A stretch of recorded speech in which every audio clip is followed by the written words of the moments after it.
नमस्कार दोस्तों, मैं जयलक्ष्मी संस्कार स्कूल से इंग्लिश स्पीकिंग की प्रैक्टिस आपको कराने आज हम वाले हैं। Today what will do idioms. Idioms means जैसे हिंदी में कहावतें होती हैं ऐसे इंग्लिश में वी कॉल देम इडियम्स। जैसे पहला है आपका idiom in the seventh heaven. In the seventh heaven जैसे कि हम हिंदी में कहते हैं सातवें आसमान पे। तो अगर हम इसका मीनिंग निकालें तो इसका मीनिंग आ जाएगा जॉयफुल, यानी कि बहुत ही ज़्यादा खुश। जैसे कि हम कह सकते हैं he was in the seventh heaven after hearing about his promotion, यानी कि वो अपने प्रमोशन के बारे में सुन के और वो सातवें आसमान पर हो गया, वो इतना खुश हो गया कि वो सातवें आसमान पर पहुंच गया। So in the seventh heaven meaning is joyful, और आप सेंटेंस बना सकते हैं like he was in the seventh heaven after hearing about his promotion. So कोई भी जॉयफुल एक्टिविटी है उसके बारे में हम जब सेंटेंस बनाएंगे तो हम idiom in the seventh heaven यानी कि सातवें आसमान पर, ये वाला हम इडियम यूज कर सकते हैं। ऐसे ही खुशी के लिए हम जो दूसरा इडियम यूज कर सकते हैं वो है ओवर द मून, चांद के पार चले जाना। This is also extremely dilated, इसका भी मतलब हम यही लिख सकते हैं कि बहुत ज़्यादा खुश होना। Extremely delighted like he was over the moon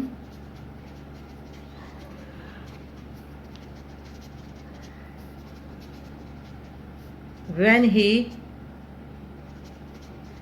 married Isha, कि वह ईशा से शादी करके he was over the moon, वो बहुत ज़्यादा खुश था। He was over the moon when he married Isha.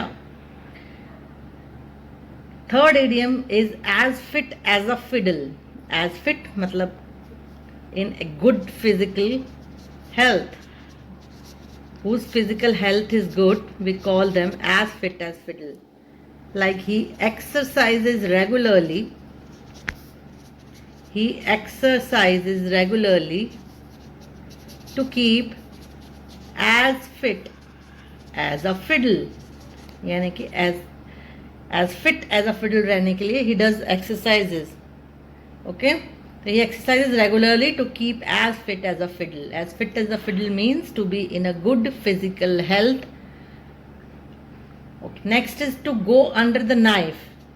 To go under the knife means to get a surgery or an operation that we call as to go under the knife. She knew she had to go under the knife. She had to go under the knife to cure her liver, यानी कि अपने liver को सही करने के लिए उसको surgery की ज़रूरत थी, वह ये जानती थी। सो शी न्यू, वह जानती थी कि शी हैड टू गो, उसे सर्जरी करानी ही पड़ेगी under the knife to cure her liver, अपने लीवर को सही करने के लिए। That means to go under the knife, to get a surgery और an operation is called to go under the knife. Next is as fish fresh as a daisy, यानी कि किसी भी फूल की तरह फ्रेश रहना, as fresh as a daisy. To feel refreshed, to feel refreshed या energetic, like she felt as fresh as a daisy after the shower, यानी कि नहाने के बाद after the shower she felt very refreshed, very energetic. She felt as fresh as a daisy. Next is as pale as a ghost. Pale यानी कि सफ़ेद हो जाना, जैसे कि भूत सफ़ेद होता है, गोश्त सफ़ेद होता है, उसकी तरह से हो जाना। डर के मारे हो सकता है, या हम कहें कि कोई इलनेस के कारण भी हो सकता है, बीमारी के कारण भी। So as pail as a गोश्त, so she became as pale as a ghost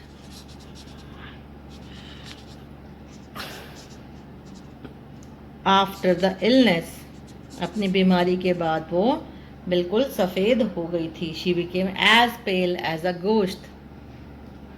health से रिलेटेड एक और इडियम है, अ bag of bones. This also means very thin, जब कोई बंदा बहुत ज़्यादा कमज़ोर हो जाता है, बिल्कुल हम कहीं हड्डियों का ढांचा रह जाता है, बैग ऑफ बोन्स रह जाता है, then we call this idiom a bag of bones, extremely thin, बहुत ज़्यादा पतला हो जाना, ठीक है। अनइंटेंशनली शी वॉज लिख लेते हैं हम, bag of bones When I met her, जब मैं उससे मिली तो वह बहुत ज़्यादा पतली थी, बहुत ज़्यादा थिन थी. She was a bag of bones when I met her. जब मैं उससे मिली, she was a bag of bones. Okay, so ये आपका bag of bones, being very very thin, extremely thin. Next है not a moment to lose. Not a moment to lose.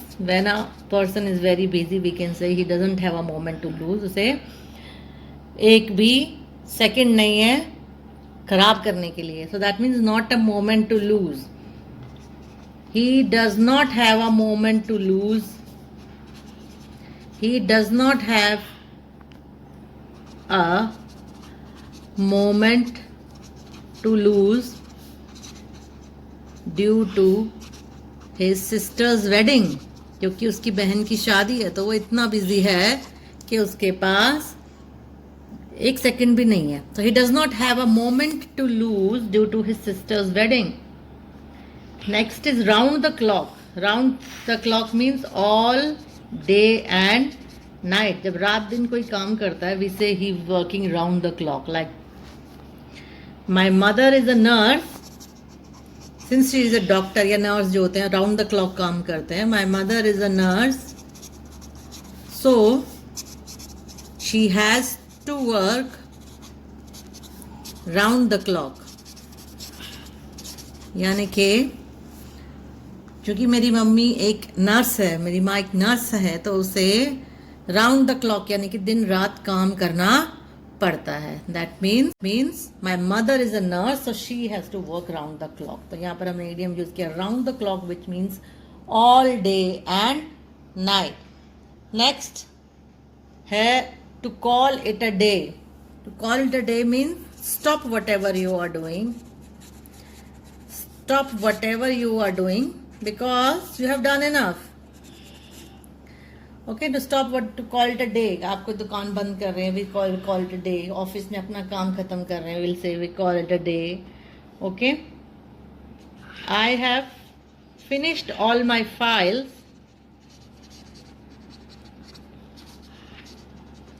So I will call it a day now. मैं अब काम बंद कर दूंगा क्योंकि मैंने सारी अपनी फाइल्स का काम फिनिश कर दिया. So I will call it a day. I finished all my files, so I will call it a day. Okay, तो आज हमने पढ़े कुछ इडियम्स. तो इनकी इडियम्स का प्रैक्टिस करिए और कमेंट बॉक्स में और कोई इडियम्स अगर आपको आते हैं आप मुझसे पूछ सकते हैं. Keep practicing for this idioms, use them in your day to day speaking so that you increase your vocabulary and you increase your English speaking. Thank you.